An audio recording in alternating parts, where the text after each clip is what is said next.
Supreme court फौजी अदालतों में सिविलियन ट्रायल की दरख्वास्तों पर समाअत जारी। परवेज इलाही वापस आना चाहते हैं लेकिन स्पेन में बैठा शख्स नहीं मान रहा। शाह महमूद कुरैशी और असद उमर की अबूरी जमानत मंजूर, गिरफ्तारी से रोक दिया। पीपल्स बस सर्विस में सफर करने वालों के लिए ऐप मुतारिफ और मवेशी मंडियों में जानवरों की कीमतें आसमान से बातें करने लगी। अस्सलाम वालेकुम, स्पीड 92 न्यूज के साथ मैं हूं सैयद अमार सैदी। चलते हैं कुछ अहम खबरों की जानिब। सुप्रीम कोर्ट फौजी अदालतों में सिविलियन ट्रायल की दरख्वास्तों पर समाअत जारी। सुप्रीम कोर्ट का 7 रुकनी बेंच फौजी अदालतों में सिविलियन के ट्रायल के खिलाफ दरख्वास्तों पर समाअत कर रहा है। गुज़िश्ता रोज दरख्वास्तों की समाअत के दौरान नामजद चीफ जस्टिस काजी फाइज ईसा ने बेंच पर एतराज उठाते हुए कहा था कि जब तक सुप्रीम कोर्ट पर प्रैक्टिस एंड प्रोसीजर बिल पर फैसला नहीं आता तब तक तमाम बेंचेस गैर कानूनी हैं और मैं इस बेंच को बेंच तस्वुर नहीं करता। जस्टिस काजी फाइज और जस्टिस सरदार तारिक मसूद के एतराजात के बाद 9 रुकनी लार्जर बेंच टूट गया था, जिसके बाद चीफ जस्टिस ने 7 जजों पर मुश्तमिल नया बेंच तश्कील दिया। चीफ जस्टिस पाकिस्तान उमर अता बंदयाल की सरबराही में बनने वाला 7 रुकनी बेंच में जस्टिस एजाजुल हसन, जस्टिस मंजूर अली शाह, जस्टिस मुनीब अख्तर, जस्टिस शाया अफरीदी, जस्टिस मज़ाहिर नकवी और जस्टिस आयशा शामिल हैं। सुप्रीम कोर्ट में समाअत के दौरान सिविल सोसाइटी के वकील फैसल सिद्दीकी ने दलाइल देते हुए कहा है कि मेरी दरख्वास्त दीगर दरख्वास्तों से अलग है। मैंने दरख्वास्त में आर्मी एक्ट को चैलेंज नहीं किया। मेरा ये मौकिफ नहीं कि सिविलियंस का आर्मी ट्रायल नहीं हो सकता। सिविलियन के आर्मी अदालतों में ट्रायल होते रहे हैं। मैंने तहरीरी मौज़ूआत भी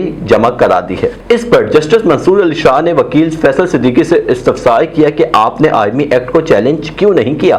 फैसल सिद्दीकी ने अदालत को बताया कि मेरा ये मौकिफ नहीं है कि आर्मी एक्ट की कोई शे गैर कानूनी है। मेरा मौकिफ है कि मनपसंद लोगों का आर्मी ट्रायल करना गलत है। आर्मी एक्ट के तहत मखसूस सिविलियंस का ट्रायल खिलाफ आइन है। वकील फैसल सिद्दीकी के दलाइल पर जस्टिस आयशा मलिक ने इस्तफसार किया है कि दूसरे केसेस में आर्मी एक्ट से मुताल्लिक क्या प्रिंसिपल सेट किया गया है, किन वजूहात की बिना पर सिविलियंस का ट्रायल आर्मी एक्ट के तहत किया जा रहा है। जस्टिस मंसूर का कहना था कि आर्मी एक्ट या ऑफिशियल सेक्रेटरीट के तहत तो ट्रायल तब होता है जब बात कौमी सलामती की हो। सिविलियंस ने आर्मी एक्ट या ऑफिशियल सेक्रेटरीट की खिलाफ वर्जी कब की? जब आप आर्मी एक्ट चैलेंज नहीं कर रहे तो कानून की बात करें। परवेज इलाही वापस आना चाहते हैं लेकिन स्पेन में बैठा शख्स नहीं मान रहा। मुस्लिम लीग काफ के सरबराह चौधरी शुजात हुसैन के बेटे चौधरी शाफी हुसैन ने कहा है कि परवेज इलाही हमारे पास आना चाहते हैं लेकिन स्पेन में बैठा शख्स नहीं मान रहा। मीडिया से गुफ्तगू करते हुए चौधरी शाफी हुसैन ने कहा है कि चौधरी शुजात और चौधरी परवेज इलाही की मुलाकात मुस्बत रही। इन्होंने कहा कि मुन्निस इलाही 1 साल पहले ही कह चुके हैं कि सियासत अपनी अपनी, खानदान तो हमारा एक है लेकिन सियासी तौर पर फैसला उन्होंने खुद करना है। चौधरी शाफी हुसैन का कहना था कि परवेज इलाही को मुस्लिम लीग काफ में वापस आने की बाकायदा दावत दे दी है और वो हमारे पास आना चाहते हैं लेकिन स्पेन में बैठा शख्स नहीं मान रहा। एक सवाल के जवाब में इन्होंने कहा है कि मुस्लिम लीग नून के साथ मुस्तकबिल में सीट एडजस्टमेंट हो सकती है। शाह महमूद कुरैशी और असद उमर की अबूरी जमानत मंजूर, गिरफ्तारी से रोक दिया। इस्लामाबाद हाई कोर्ट ने पीटीआई रहनुमा शाह महमूद कुरैशी और असद उमर की अबूरी जमानत मंजूर कर ली। इस्लामाबाद हाई कोर्ट के जस्टिस अहबाब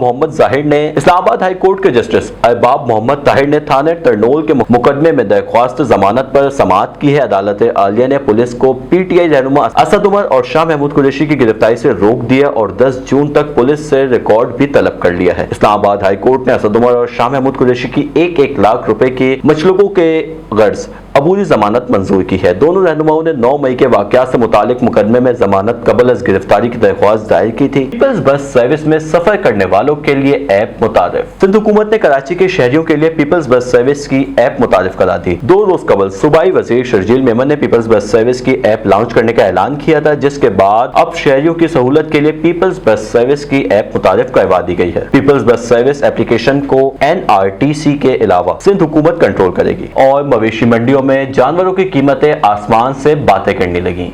ईद उल अज़हा करीब आते ही मुल्क के मुख्तलिफ शहरों में मवेशी मंडियां सज गई हैं। मुल्क के मुख्तलिफ शहरों में मंडियां तो सज गई लेकिन उन मंडियों में खरीदारों का तनासुब बहुत कम नजर आता है। मंडियों में जानवर तो बहुत हैं लेकिन खरीदार कम हैं।